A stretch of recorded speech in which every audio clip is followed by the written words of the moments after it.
बिहार की राजनीति में जब भी परिवारवाद और जातिवाद की बात होती है तो सबसे पहले राजद और लालू परिवार ही जहन में आते हैं। जो पार्टी कभी खुद को गरीबों और पिछड़ों की आवाज बताती थी, आज कुछ गिने चुने चेहरों की जागीर बनकर रह गई है। लालू यादव ने कभी MY समीकरण की दुहाई दी थी, आज Tejashwi Yadav A to Z का नारा लगाते हैं। लेकिन हकीकत सबके सामने है। राजद अब केवल कुछ चुनिंदा मलाईदार यादवों की पार्टी बनकर रह गई है और उसमें भी जगह उन्हीं को मिलती है जो लालू परिवार के करीबी हों या फिर कोई बाहुबली या माफिया। JNU के प्रोफेसर वर्तमान में राजद से राज्यसभा सांसद मनोज झा को ही देख लीजिए।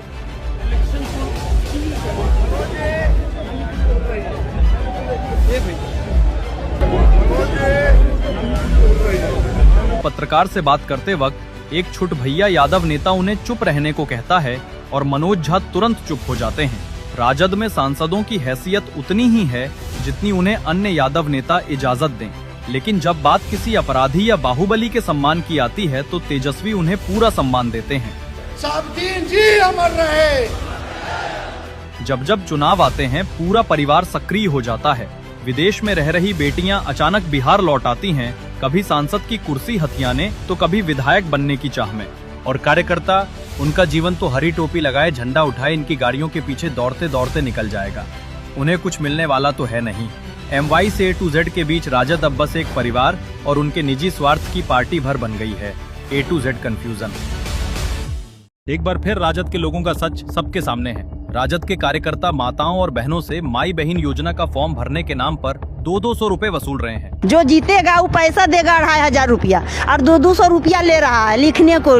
आपसे भी लिया जी? सबसे। आपसे भी लिया है? हाँ, 200 रुपया।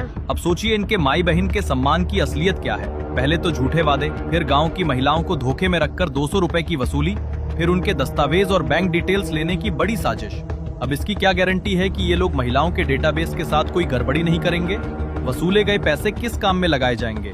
राजद और महागठबंधन की ये पुरानी आदत है। झूठे वादे करो, फिर भ्रम फैलाओ और अंततः वसूली पर उतर जाओ। एक और नीतीश कुमार जी ने राज्य की हर महिला को स्वरोजगार से जोड़ने के लिए कमर कस ली है।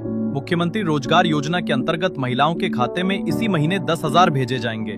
अतः राज्य की माताओं बहनों से अपील है कि राजद के इस फर्जीवाड़े में न फंसें। अपनी कोई भी जानकारी इनके साथ साझा न करें, कोई भी फर्जी फॉर्म न भरें और पैसे तो कतई न दें। ये आपकी गाढ़ी कमाई को ऐसे ही लूटने की साजिश रचते रहते हैं। इनसे बचें और दूसरों को भी इनके षड्यंत्रों से बचाएं।